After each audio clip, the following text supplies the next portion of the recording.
Boa noite. Boa noite. Amém. Graça de Deus seja conosco. Vamos abrir a Bíblia lá em 1 Reis, no capítulo 19. Qual é o nosso tema desse mês?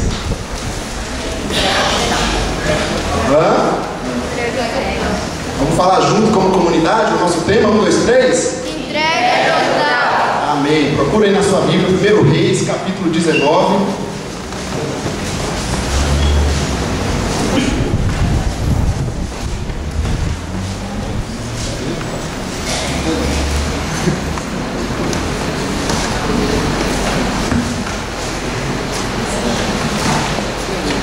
Alegria estarmos aqui novamente. Temos pessoas queridas, tanto tempo que a gente não reencontra, tá bom? Vamos lá. Todo mundo achou aí na Bíblia 1 Reis 19? Sim ou não? Sim. Vamos ler primeiro o texto da palavra, depois a gente vai meditar um pouco. Vamos ler do versículo 1 até o versículo 18. Texto um pouco longo, vamos ler todo o texto da palavra de Deus. Se você está sem Bíblia, acompanhe aí com o seu irmão do lado aí. Ora, Acabe contou a Jezabel tudo o que Elias tinha feito e como havia matado todos aqueles profetas à espada. Por isso Jezabel mandou um mensageiro a Elias para dizer: que os deuses me castiguem com todo rigor, se amanhã nesta hora eu não fizer com a sua vida o que você fez com a deles. Elias teve medo e fugiu para salvar a vida. Em Berseba de Judá ele deixou o seu servo e entrou no deserto, caminhando um dia. Chegou a um pé de giesta, sentou-se debaixo dele e orou, pedindo a morte. Já tive o bastante, Senhor, tira a minha vida, não sou melhor do que os meus antepassados. Depois se deitou debaixo da árvore e dormiu. De repente um anjo tocou nele e disse: levante-se e coma. Elias olhou ao redor e ali junto à sua cabeça havia um pão assado sobre brasas quentes e um jarro de água. Ele comeu, bebeu e deitou-se de novo. O anjo do Senhor voltou, tocou nele e disse: levante-se e coma, pois a sua viagem será muito longa. Então ele se levantou, comeu e bebeu. Fortalecido com aquela comida, viajou 40 dias e 40 noites até chegar a Horebe, o monte de Deus. Ali entrou numa caverna e passou a noite. E a palavra do Senhor veio a ele: o que você está fazendo aqui, Elias? Ele respondeu: tenho sido muito zeloso pelo Senhor, o Deus dos exércitos. Os israelitas rejeitaram a tua aliança, quebraram os teus altares e mataram os teus profetas à espada. Sou o único que sobrou e agora também estão procurando matar-me. O Senhor lhe disse: saia e fique no monte, na presença do Senhor, pois o Senhor vai passar. Então veio um vento fortíssimo que separou os montes e esmigalhou as rochas diante do Senhor, mas o Senhor não estava no vento. Depois do vento houve um terremoto, mas o Senhor não estava no terremoto. Depois do terremoto houve um fogo, mas o Senhor não estava nele. E depois do fogo houve um murmúrio de uma brisa suave. Quando Elias ouviu, puxou a capa para cobrir o rosto, saiu e ficou à entrada da caverna. E uma voz lhe perguntou: o que você está fazendo aqui, Elias? Ele respondeu: tenho sido muito zeloso pelo Senhor, Deus dos exércitos. Os israelitas rejeitaram a tua aliança, quebraram os teus altares e mataram os teus profetas à espada. Sou o único que sobrou e agora também estão procurando matar-me. O Senhor lhe disse: volte pelo caminho por onde veio e vá para o deserto de Damasco. Chegando lá, unja Azael como rei da Síria, unja também Jeú, filho de Ninsi, como rei de Israel, e unja Eliseu, filho de Safate, de Abel-Meolá, para suceder a você como profeta. Jeú matará todo aquele que escapar da espada de Azael, e Eliseu matará todo aquele que escapar da espada de Jeú. No entanto, fiz sobrar 7.000 em Israel, todos aqueles cujos joelhos não se inclinaram diante de Baal, e todos aqueles cujas bocas não o beijaram. Amém, queridos? Vamos orar novamente pela palavra de Deus.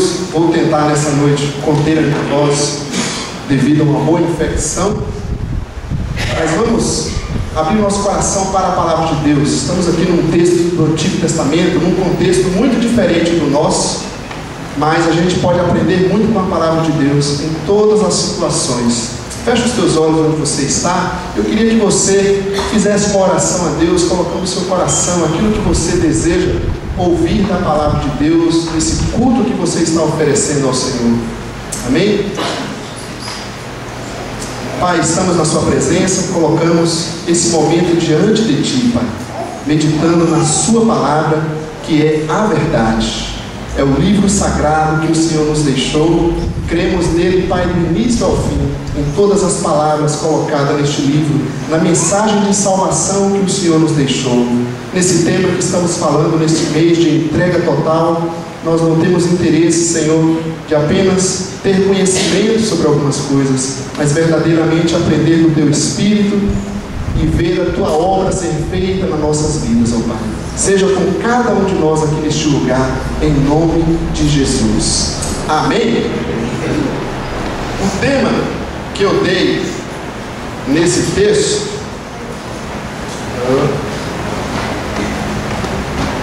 coloca na tela. É o que aprendemos na nossa entrega total, quando nos entregamos totalmente. Olhando para Elias, um grande homem de Deus, sem dúvida, uma pessoa que Deus realizou muitos milagres através dele. Se você ler o capítulo 17, o capítulo 18, você vai ver uma história fantástica, apesar de um contexto diferente do nosso, mas um homem completamente nas mãos de Deus.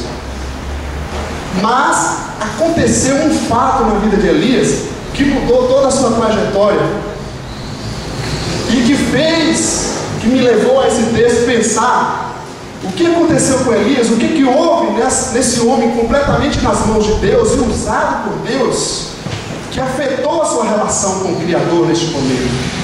E nesse tema que a gente está trabalhando de entrega total, é nessa ótica que a gente quer pensar nesse texto. O que podemos aprender da experiência de Elias na nossa vida, que já está entregue nas mãos de Deus. Então eu queria te convidar a dar alguns passos comigo, fazer algumas perguntas para o próprio texto. A primeira delas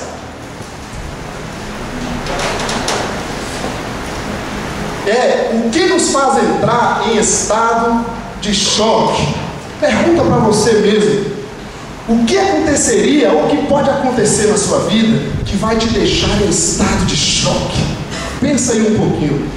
Tem alguma coisa que pode acontecer na sua vida, no seu dia a dia, que se acontecer é bem provável que te deixe em estado de choque? Pensou ou não? Sim ou não? Tem alguma coisa?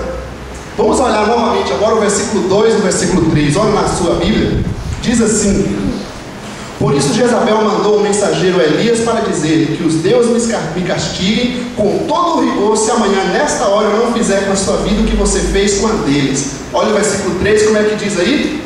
Elias teve medo e fugiu para salvar a vida. Se nós estivéssemos falando de mim, de você, seria muito normal falar esse texto. Mas nós estamos falando de um homem de Deus, de um profeta, que agiu diante de 400 profetas idólatras. Ele encarou todos eles no poder e na ousadia do Senhor, não teve medo de nada. Estamos falando de um homem que teve com muita ousadia fazendo a obra do Senhor. De repente vem uma notícia de uma mulher, sem nenhum menosprezo, aquele homem corajoso, aquele homem que se levantava diante dos exércitos, diante dos inimigos, que arriscava a sua vida. Diante dessa notícia de Jezabel, o homem tremeu, entrou em estado de choque. E eu queria pensar com vocês nesse detalhe, queridos. Elias se arrasou quando a notícia chegou para ele, uma ameaça de morte. O que você pensou quando eu falei que te levaria a estado de choque? Se você recebesse uma notícia que você tem 2 meses de vida, isso te deixaria em estado de choque? Nós estamos falando de entrega total. Entrega total ao Senhor. Se não, eu não temo a morte, pode vir a morte, partirei com o Senhor na presença dele com alegria. Quem sabe a gente poderia dar umas outras palavras aqui. Se você sofresse uma perda, nós falamos de Jó, no primeiro domingo desse mês. Como você enfrentaria essa situação? Você entraria em estado de choque diante de uma notícia de perda de bens, perda familiar, perda da saúde. Poderíamos falar de traição, de amigos, de cônjuge. Isso te deixaria em estado de choque? Você é uma pessoa que serve a Deus, que anda com fidelidade, com alegria. Se chegasse uma notícia como essa, isso te deixaria em estado de choque? Um assalto, quantos aqui já foram assaltados, né? Ou furtados? Mas o pior é o assalto onde a gente está presente. A ingratidão, quantos já sofreram de uma experiência de ajudar, de servir e ter como uma boa resposta a ingratidão? Isso te deixou em estado de choque ou te deixaria em estado de choque? Ou ainda uma calúnia, alguém se levantar contra você, falar coisas que não são verdades, você entraria em estado de choque diante dessa situação? Amados, nós estamos falando de entrega total ao Senhor.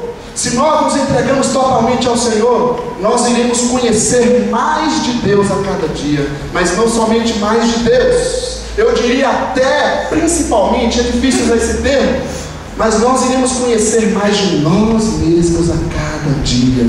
E quem sabe teremos grandes dificuldades quando nos depararmos com as nossas próprias fragilidades, com os nossos próprios fracassos, com os nossos próprios estados de choque. O que te levaria a entrar num estado de choque?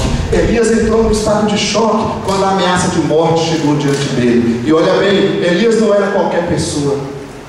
Elias era um homem muito dedicado a Deus, um servo muito usado por Deus. Mas a ameaça de morte acabou com Elias. O que tem nos feito entrar nesse estado de choque? Uma segunda pergunta, para completar essa, é como reagimos diante dos choques que a vida nos dá. Se nós descobrimos aquilo que nos leva a entrar no estado de choque, a gente precisa perguntar qual é a nossa reação diante desse choque, porque a vida nos dá choques. Eu queria olhar com você alguns versículos. O primeiro, versículo 3, que a gente já falou. Qual foi a primeira coisa que Elias fez? Terra, para que te quero? Fuga. É uma das coisas muito comuns que a gente faz. Quando algo nos traz um choque, quando algo nos desafia, a gente diz: eu vou sair deste lugar, eu vou sair desse trabalho, eu vou sair desse relacionamento, eu vou sair dessa amizade, eu vou parar com isso que eu estou fazendo. Não é assim? É a primeira coisa que a gente faz, é a fuga. Elias, o homem que encarava todo mundo em nome de Deus, que não tinha medo da morte, diante da notícia da ameaça de morte, ele fugiu. Uma outra atitude, no versículo 13, vai lá no versículo 13 da sua Bíblia, só por questão de ordem aqui, de didática, vai facilitar o nosso entendimento. Olha o que aconteceu no versículo 13. Quando Elias ouviu, puxou a capa para cobrir o rosto, saiu e ficou na entrada da caverna. Nós vamos falar mais sobre esse texto mais à frente. Deus estava falando com Elias. Ele estava num estado de fuga tão grande, mesmo quando Deus falou com ele, ele disse: eu não quero ouvir isso. Tem gente que é assim, ele reage a situações adversas da vida fugindo. Deus pode falar no seu coração, ele diz: não é verdade, não é isso, eu não quero ouvir. Porque ele às vezes está chateado com algo que aconteceu, ele entrou num estado de choque com algo que aconteceu, que mesmo Deus falando no seu coração, falando nos seus ouvidos, ele vai fugir, não vai querer ouvir a voz de Deus. Um outro versículo para facilitar, versículo 4. Olha o versículo 4 na sua Bíblia. O que Elias fez? Entrou no deserto e caminhou um pouco de tempo, não foi? Eu vou chamar isso de ações compulsivas. Quem sabe nós reagimos diante do estado de choque com ações compulsivas. Tem pessoas que quando elas estão deprê, estão down, estão para baixo. Eu conheci uma pessoa que saía comprando coisas. Olha que bom, né? Imagina o marido. Saía comprando para se satisfazer, para se saciar. Elias começou a andar e não parava, ficava andando. O que está acontecendo, Elias? Ninguém sabia, o homem começou a andar sem parar. É uma reação compulsiva àquele estado de choque que ele entrou. Ele teve ainda no versículo versículo 4, a vontade de morte. Quem sabe nós, em momentos difíceis da vida, já dissemos: Senhor, chega, leva a minha vida, prefiro morrer. E nós esquecemos que um dia nós fizemos um trato com Deus, um pacto com o Senhor de entrega total. Significa que se eu entreguei totalmente ao Senhor, eu não tenho direito mais sobre a minha vida.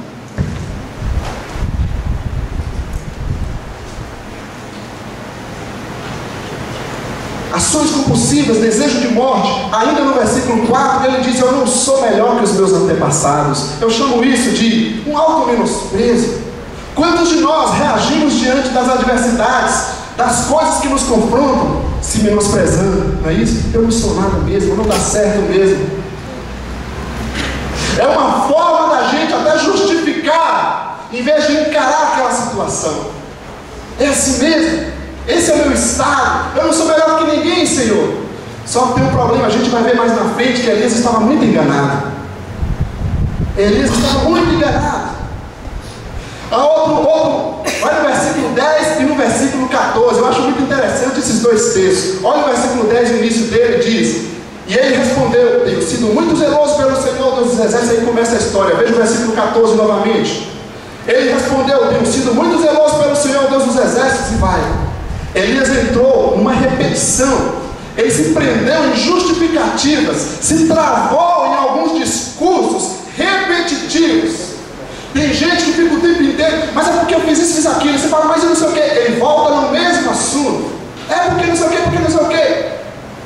Amados, isso é uma reação errada diante de algo que nos confrontou, diante de algo ruim que se deparou diante da nossa vida. Elias poderia parar. Deus se apresentou para ele 2 vezes perguntando: o que ele está fazendo aqui, Elias? Ele responde: eu tenho sido muito zeloso. Será que Deus não sabia? Ele podia dizer: Senhor, eu estou com medo da morte. Ele podia ter sido sincero: Senhor, eu fiz muito em teu nome, o Senhor me usou demais, mas agora me deu medo. Eu tive medo, Senhor. Ele poderia abrir o coração, rasgar o coração e ter sido sincero com Deus. Ele preferiu se justificar, dizendo: Deus, eu tenho sido zeloso, tenho feito isso e agora estão querendo me matar também. Está dando para entender, amados? Sim ou não? Podemos continuar?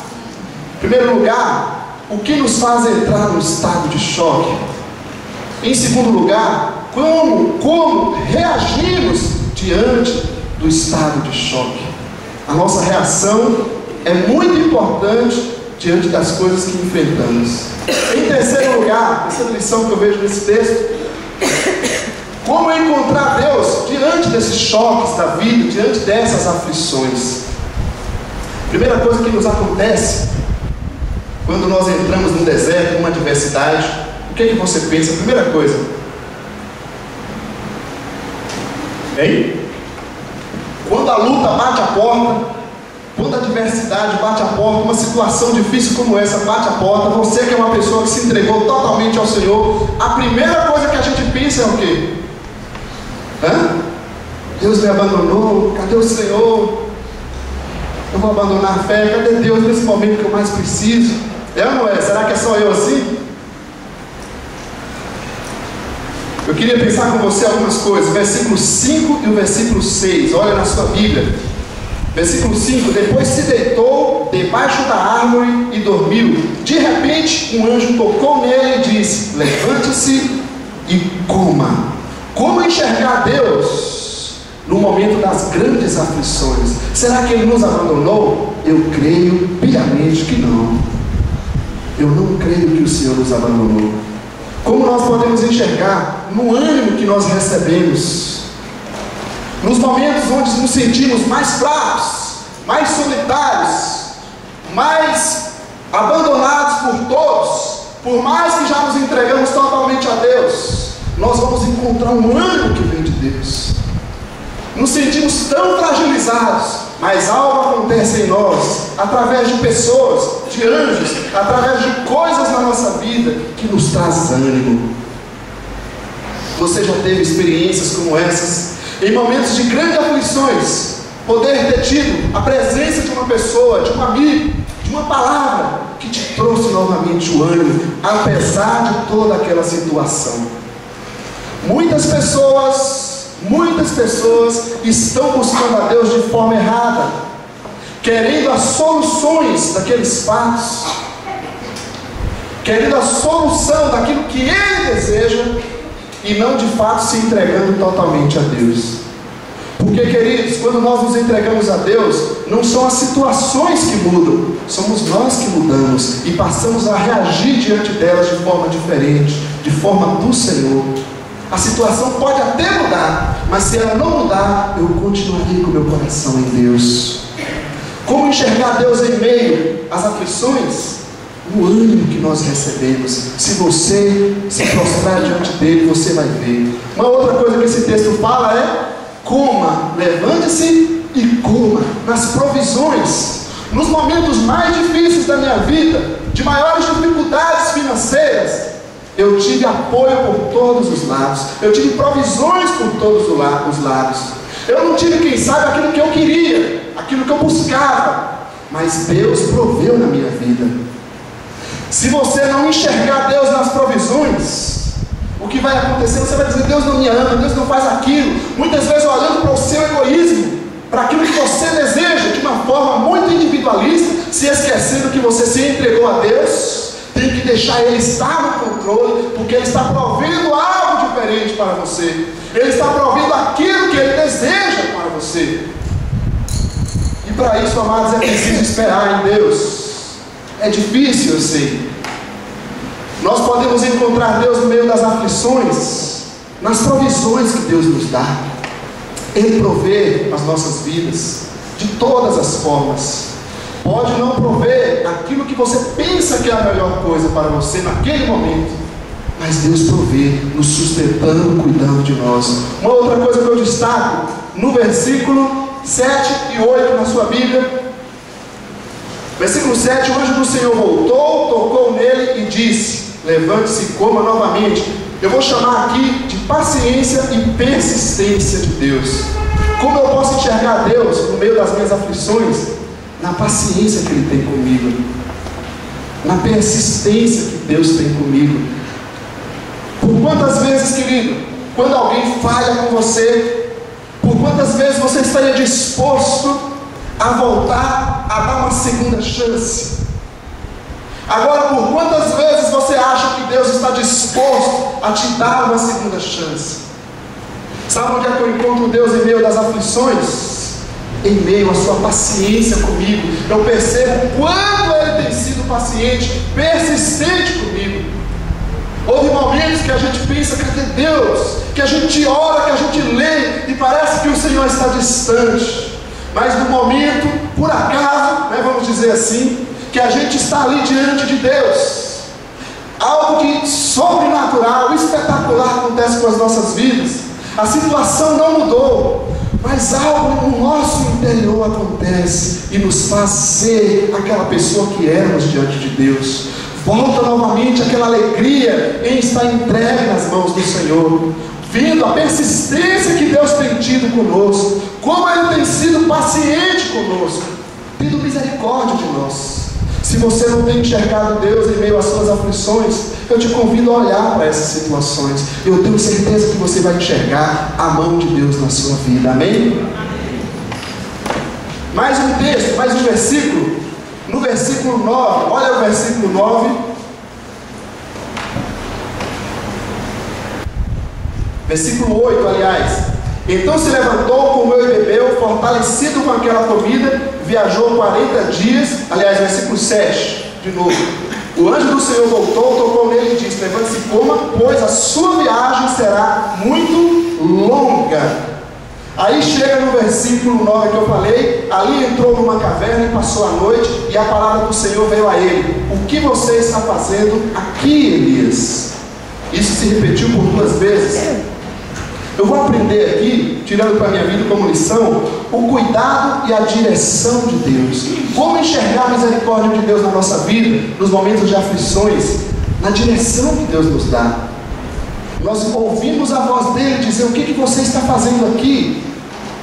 O que você está fazendo nessa solidão? O que você está fazendo com esses pensamentos de morte?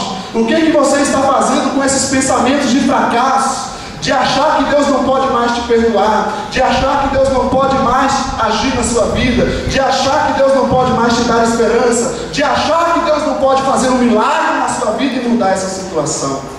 O que você está fazendo aqui neste caminho que não é meu? Por que você está neste caminho que eu não dirigi para você? Nós podemos ver a graça de Deus na nossa vida, no meio das aflições, na direção que Deus dá, se nós estamos entregues totalmente a Ele.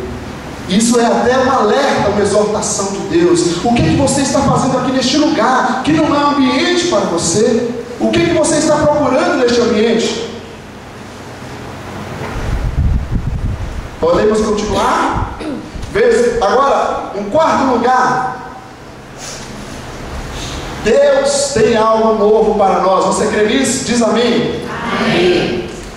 Se nós podemos aprender na entrega total que nós vamos descobrir algumas coisas que nos levam a estado de choque. Quem sabe você não vai gostar disso, mas você vai enxergar. Se você se entrega totalmente a Deus, você vai começar a se conhecer mais de você mesmo. Mais que isso, nós perceberemos como estamos reagindo diante desses choques que a vida nos dá. Qual é a nossa reação para podermos olhar para a palavra e tentar agir conforme ela nos dirige? Nós também perceberemos como a misericórdia de Deus se manifesta no meio dessas aflições. Tem muita gente dizendo que cristão não vai passar por aflição, mas a gente tem falado tanto isso, que isso não está na Bíblia. Mas Deus nos dá uma forma de passar por ela com a cabeça erguida. Agora, precisamos aprender também, na entrega total, que Deus tem sempre algo novo para as nossas vidas. E aqui eu quero começar com você, apenas por uma ordem de minha parte, olhando o versículo 18. Olha o versículo 18 na sua Bíblia. No entanto, fiz sobrar, versículo 15 em primeiro lugar, 15 e depois 18. O Senhor lhe disse: volte pelo caminho por onde veio e vá para o deserto de Damasco. E aí continua. O Senhor disse o que para Elias? Volte por um caminho que... Eu vou chamar isso aqui, queridos, de reciclagem. Pastor, já me entreguei totalmente a Deus, já estou aqui na igreja, já estou crescendo. Glória a Deus por tudo isso. Mas Deus tem algo novo para você aprender. Deus tem algo novo para você caminhar. Quem sabe até seja um caminho de volta. Quem sabe até seja voltar aos estudos fundamentais. E por que não? Mas eu já estudei isso, vamos estudar de novo. Vamos analisar de novo. Mas eu já orei, vamos fazer de novo. Um caminho de reciclagem. Um caminho de reavaliação da nossa vida. Volte pelo caminho que você veio, porque você não chegou aqui da forma que eu esperava que você chegasse. Uma outra lição, dentro do algo novo de Deus, agora sim no versículo 18. No entanto, fiz sobrar 7.000 em Israel, todos aqueles cujos joelhos não se inclinaram diante de Baal, que era um deus idólatra, e todos aqueles cujas bocas não o beijaram. Eu aprendo aqui que Deus está no controle de todas as situações. Elias dizia a Deus: mataram todos os profetas, eu sou o único que sobrou o Senhor. Deus agora está dizendo para Elias: eu tenho muitos homens espalhados por essa terra. Diz o texto, 7.000. Muitas vezes nós nos sentimos assim, queridos, mas só eu estou fazendo isso. Todo mundo está agindo errado. Por que eu vou ficar lutando dessa forma para obedecer a palavra de Deus? Por que eu tenho que me esforçar? Olha a sociedade como é que está. Por que eu vou ficar andando por esse caminho? Sabe por que nós devemos agir dessa forma? Porque nós nos entregamos ao Senhor. Nós queremos obedecer ao Senhor, não é a homens. Muitas vezes nós estamos achando que todo mundo está afastado de Deus. Eu vou te dizer, tem pessoas neste lugar que têm vida de oração, tem pessoas neste lugar que têm vida de leitura da palavra, tem pessoas neste lugar que estão praticando a evangelização, tem pessoas neste lugar que estão sendo fiéis a Deus. Você pode não estar enxergando. Tem pessoas neste lugar que têm anos e anos nessa mesma comunidade, tem pessoas neste lugar até idosas que têm muito mais vezes nós estamos achando: eu já estou muito bom, Senhor, já fiz tudo, todo mundo está te abandonando, então leva a minha vida também. Na verdade, abre os seus olhos para enxergar algo novo de Deus. Você está disposto a isso? Para viver algo novo de Deus, experiências novas com o Senhor, aprender mais de Deus. Eu queria ir um pouco mais além, voltando agora ao versículo 11. Olha na sua Bíblia o versículo 11 que a gente já leu. Diz assim: o Senhor lhe disse: saia e fique no monte, na presença do Senhor, pois o Senhor vai passar. Nós estamos aqui num texto do Antigo Testamento, e hoje nós sabemos que a presença de Deus, como é que a gente pode falar da presença de Deus? O Novo Testamento vai sempre nos mostrar a presença através do Espírito Santo. Como cantamos no início, sua presença é real. Nós sabemos que Deus é presente neste lugar. Aqui no Antigo Testamento está falando de 4 situações. Olha na sua Bíblia no versículo 11. Então veio um vento forte. Depois vai falar, além do vento forte, vai falar do fogo, do terremoto, do fogo e da brisa suave. 4 situações. Olha, pensa bem, Elias estava acostumado com um Deus que agia através do fogo. No Antigo Testamento era comum as pessoas sacrificarem animais a Deus. Então ele desafiou os 400 profetas de Baal, colocaram ali os animais para sacrifício a esse Deus idólatra, que seria qualquer uma outra entidade religiosa, e eles iriam sacrificar, e o Deus que manifestasse o fogo provaria que realmente era Deus. Elias estava acostumado com isso. Ele desafiou 400 outros líderes, e ele colocou ali diante dele aquele sacrifício, e Deus manifestou o fogo.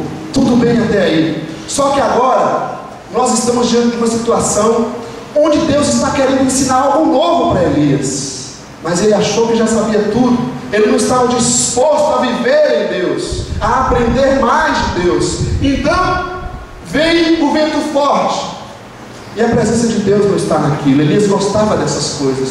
Vem o terremoto, vem o fogo. Elias espera, agora sim Deus vai estar. Vamos aplicar isso na nossa vida, mais ou menos no momento de culto. Como você percebe a presença de Deus? Na hora que a gente está cantando louvor, aqueles cânticos animados que a gente pode pular e glorificar, é maravilhoso? Tudo bem. Como você pode sentir e presenciar a presença de Deus na hora que está cantando aqueles cânticos lentos de adoração, que a gente fecha os olhos, ora? Tudo bem. Na hora que você está orando de joelhos, sozinho, falando com o Senhor, confessando os seus pecados, na hora que você está orando em grupo com as pessoas, naquele momento tão glorioso, forte, que as pessoas gritam, fiquem à vontade, na hora que você está meditando na palavra de Deus sozinho, ou na hora que você está participando do culto, de que forma você tem percebido a presença de Deus na sua vida?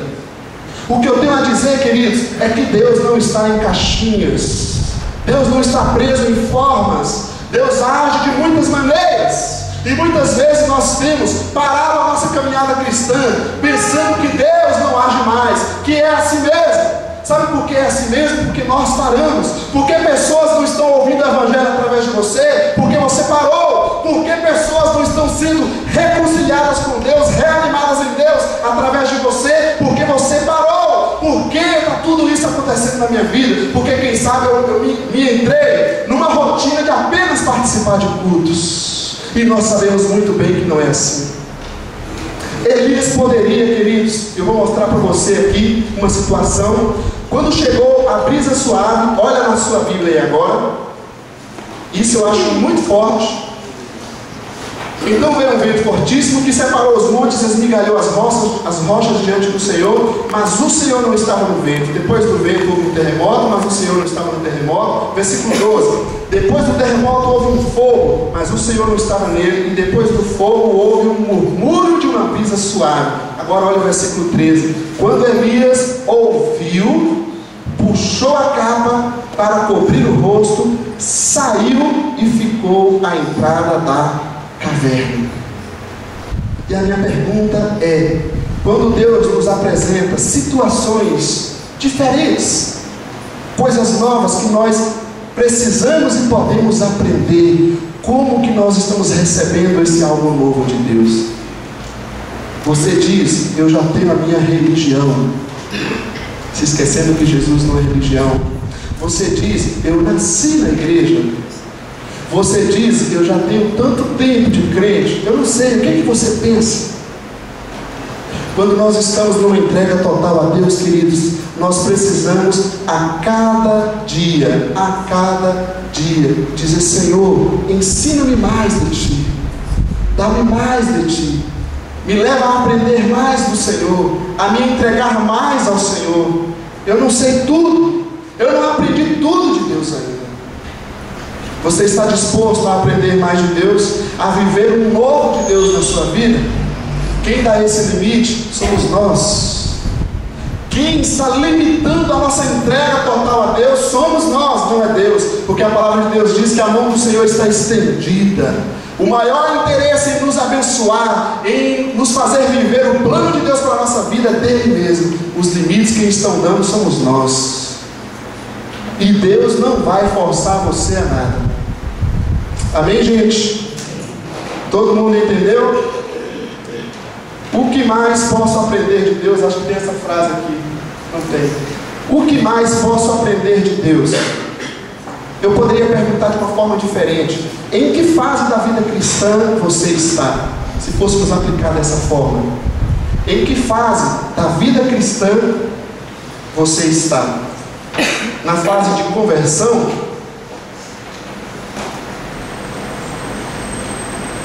Na fase de conversão? Daquele que precisa dizer: Senhor, eu quero entregar a minha vida?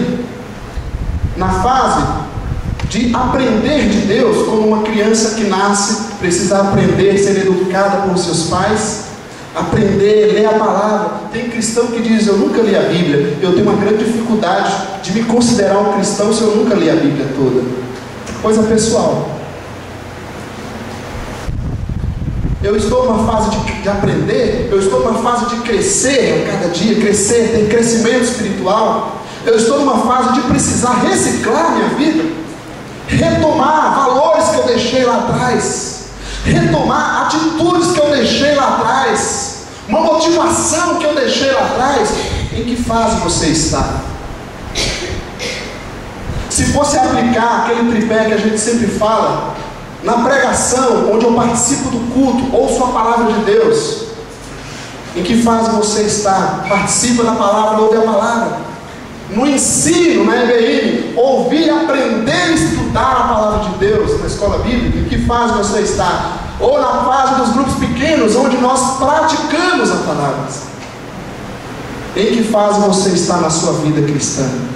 Eu quero te desafiar, independente da fase que você está, a dar um próximo passo. Amém? Quem concordar com isso, fique em pé. Eu quero orar com você. Só aqueles que concordarem, de verdade.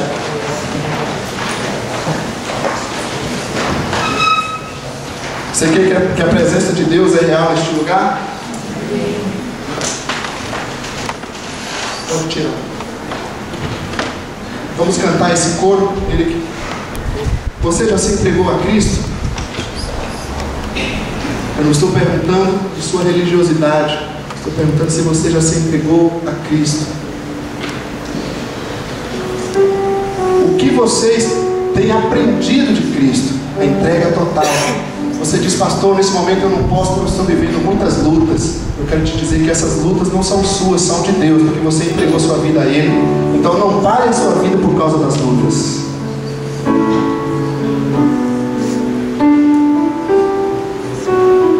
Você tem crescido em meio à sua vida cristã? Que pai gostaria de ver o seu filho chegar aos seus 18, 20 anos, não ter nenhuma profissão, não assumir responsabilidades? Você gostaria disso? Como está sendo a vida de Deus olhando para você, como cristão, como filho dele? Feche os teus olhos onde você está. Convido a cantar esse cântico como oração. Se você não sabe, não se preocupe, ouve essa canção. A presença de Deus é real na minha vida. Eu estou afirmando que eu entreguei a minha vida a Ele. Então eu preciso deixar Ele fazer toda a obra dele na minha vida.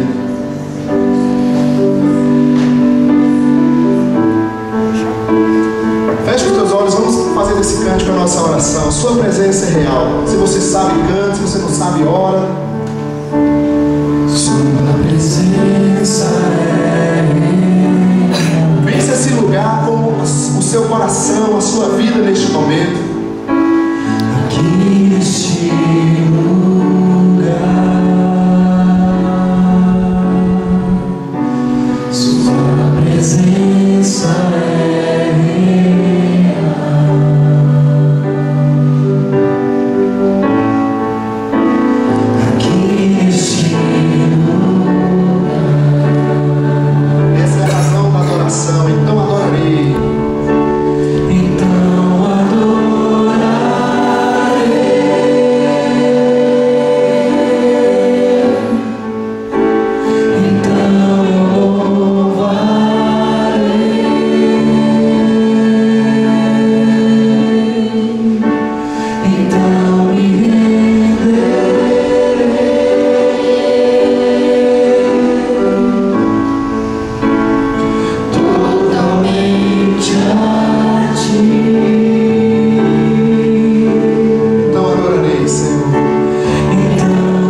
Deus pode te dizer: em que fase da sua vida cristã você está?